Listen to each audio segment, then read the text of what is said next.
chào tất cả các bạn, chào mừng các bạn đến với kênh móc len của Mimi Handmade.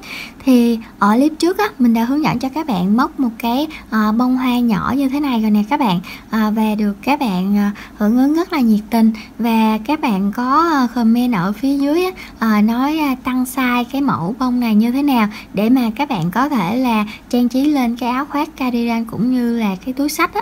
Thì hôm nay mình xin quay lại cái clip này và hướng dẫn cho các bạn tăng size lên ha. Mình sẽ hướng dẫn cho các bạn size 6 cm, 7 cm và 8 cm, khổng lồ như thế này nè các bạn.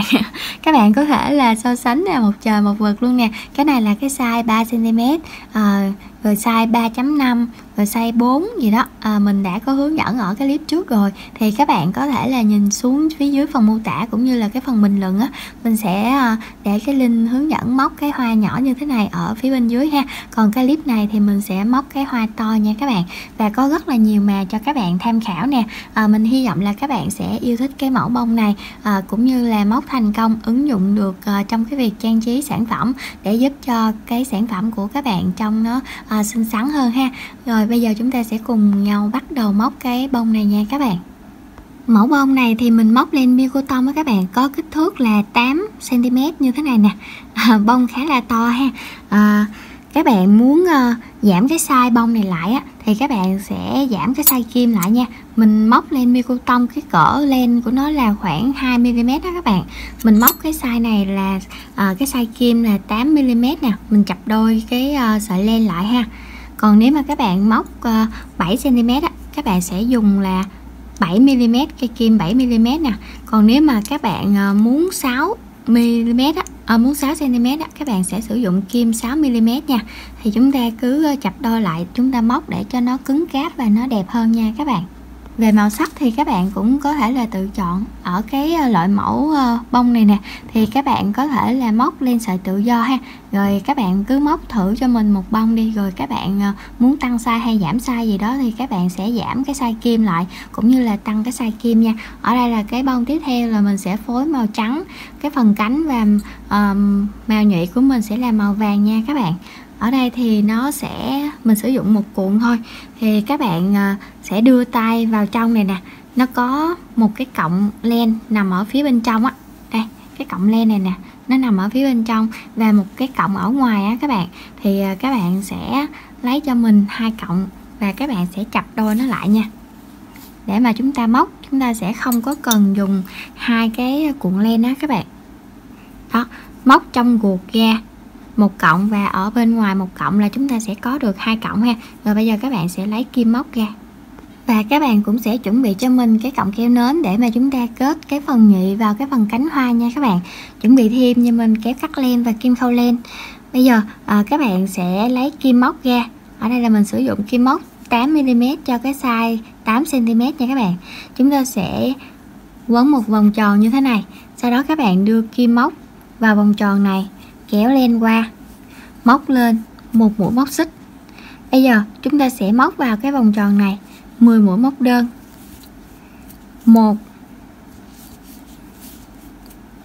2 3 4 5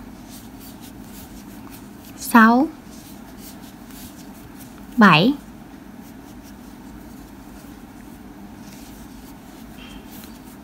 8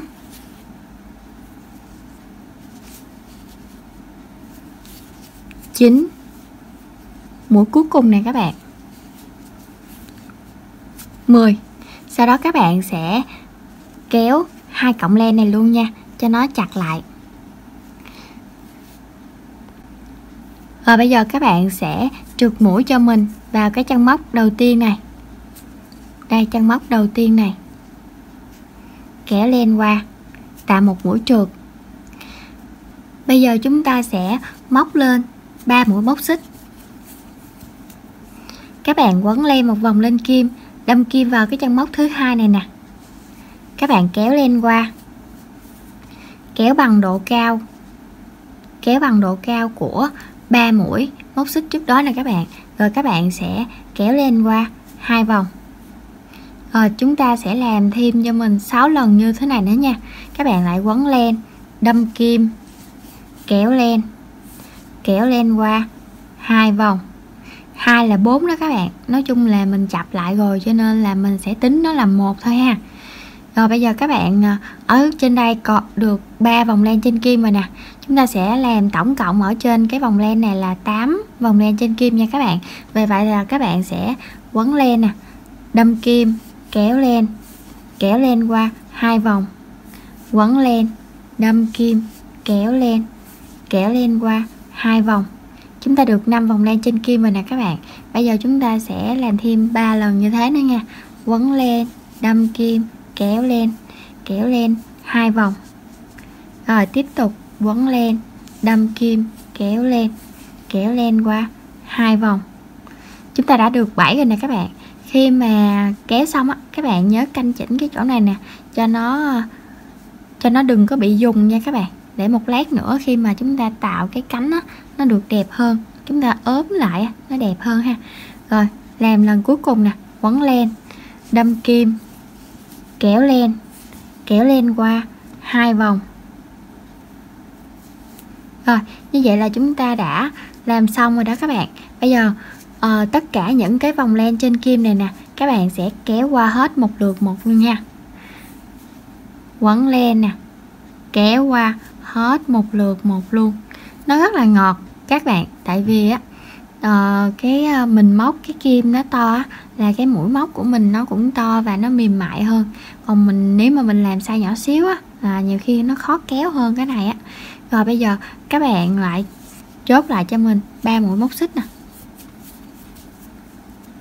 Rồi chúng ta sẽ trượt mũi vào cái chân móc kế bên này, kết thúc cái cánh hoa đầu tiên nha các bạn. Rồi xong chúng ta sẽ canh chỉnh lại, canh chỉnh nó lại nè.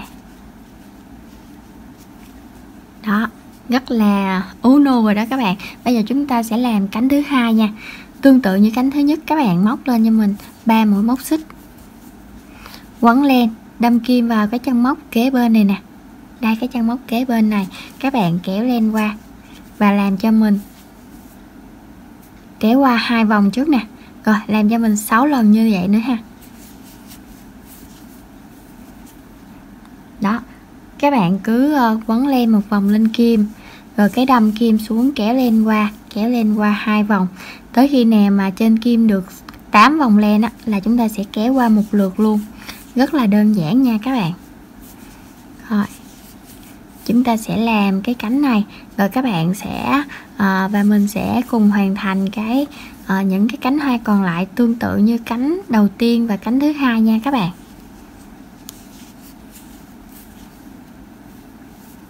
Rồi bây giờ chúng ta kiểm tra lại nè.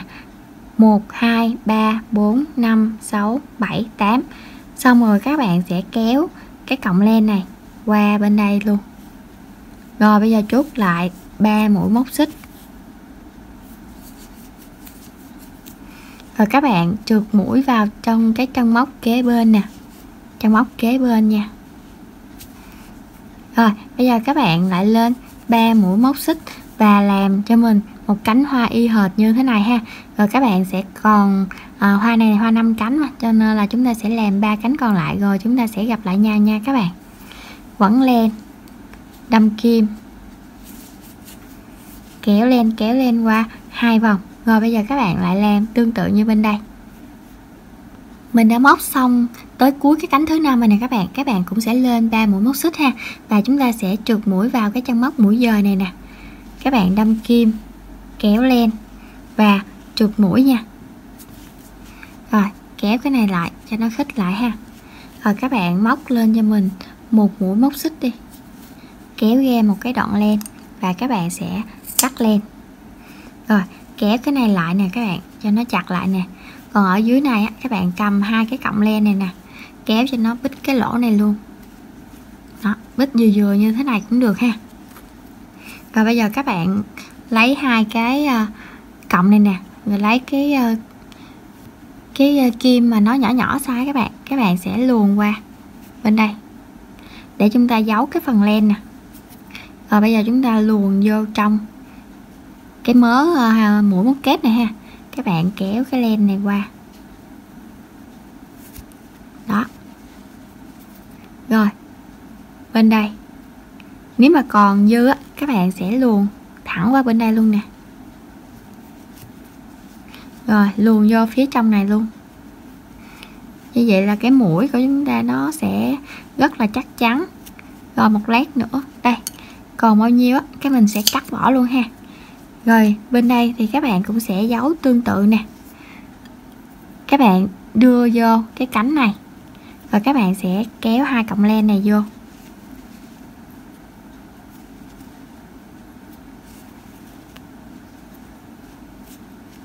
Đây, kéo 2 cọng len này vô để thôi nó vướng á các bạn. Rồi chúng ta lấy kéo, chúng ta sẽ cắt nó đi ha. Và bây giờ các bạn sẽ lấy cái len khác màu để chúng ta làm phần nhụy nha các bạn nè. Khi mà xong á, các bạn nhớ lặn cái này lên cho mình để cho cái cánh này nè nó được tròn đều hơn nha. Đó các bạn, rất là đều ha, rất là dễ thương. Để lên áo khoác nữa là hết ý luôn á các bạn. Rồi bây giờ các bạn cũng sẽ chập đôi cái phần nhụy lại cho mình nha. Chúng ta cũng sẽ tạo một cái vòng tròn và chúng ta cũng sẽ dùng cái kim móc cùng size với lại cái phần cánh luôn. Rồi chúng ta sẽ đưa kim móc vào vòng tròn, kéo len qua, móc lên 3 mũi móc xích, quấn len, đâm kim vào vòng tròn nè, kéo len qua 2 vòng. Rồi bây giờ y hệt như chúng ta làm một cánh đó các bạn. Rồi các bạn sẽ làm thêm 6 lần như thế này cho mình ha. Quấn len, đâm kim, kéo len qua 2 vòng. Rồi tiếp tục quấn len, đâm kim, kéo len qua 2 vòng. Được 4 vòng len trên kim rồi nè các bạn. Bây giờ chúng ta sẽ làm thêm 4 lần nữa ha. 4 lần nữa để chúng ta đạt được 8 vòng len trên kim. 5 6 7. Rồi còn một cái cuối cùng nè các bạn.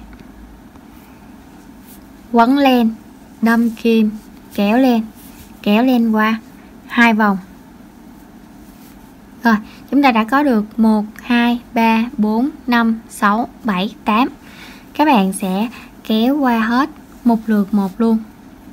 Sau đó chúng ta sẽ kết lại bằng 3 mũi móc xích. Rồi bây giờ chúng ta sẽ đưa kim móc này nè vào vòng tròn này. Các bạn kéo cho nó gọn gọn lại. Rồi các bạn kéo cái len này qua, tạo một mũi trượt cho mình. Rồi như thế nha các bạn. Các bạn móc lên một mũi móc xích nè. Rồi cắt len, kéo len ra nhẹ nhẹ thôi. Rồi chúng ta sẽ cắt len.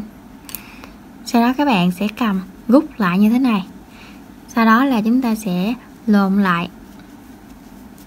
Rồi canh chỉnh cái phơm ha. Còn 2 cọng dưới này nè, mình chưa có kéo lại nè. Bây giờ các bạn sẽ kéo nó lại.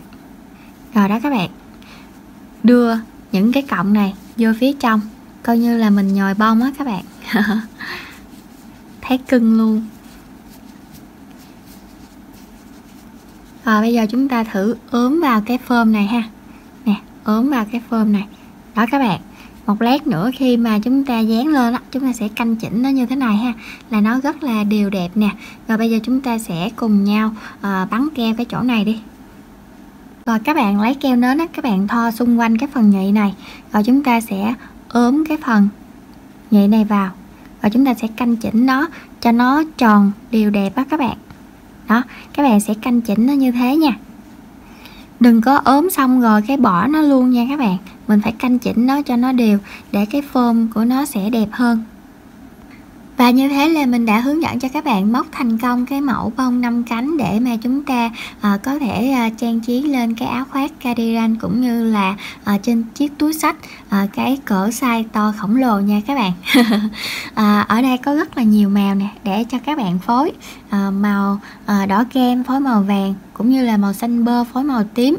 Các bạn có thể là vào cái Facebook của mình á, mình móc rất là nhiều màu, các bạn có thể là tham khảo ha. Facebook của mình là Quỳnh My á các bạn. Và ở clip trước mình đã có hướng dẫn cho các bạn móc cái size nhỏ như thế này nè. Đó các bạn để lên đây á, một trời một vực luôn nè. Size nhỏ này á, thì móc cũng khá là dễ và nó cũng rất là thấy cưng luôn á các bạn. Chúng ta kết vào những cái vật dụng gì cũng thấy cưng hết trơn luôn á. Mình sẽ để link ở dưới cái phần mô tả nếu mà các bạn thích cái hoa nhỏ này nha. Mình hy vọng là ai cũng sẽ móc thành công cái hoa khổng lồ này để mà trang trí nha các bạn. Nếu mà các bạn yêu thích cái mẫu hoa này á, các bạn nhớ nhấn like video này giúp mình và bình luận ở phía bên dưới nha, ủng hộ Mimi bằng một cái lượt đăng ký kênh nha các bạn. Mình cảm ơn các bạn rất nhiều và mình cũng cảm ơn các bạn đã dành thời gian ra theo dõi hết clip này và thực hiện cái mẫu bông này cùng mình nha. Bây giờ mình xin chào tạm biệt các bạn và hẹn gặp lại các bạn ở những clip sau. Bye bye.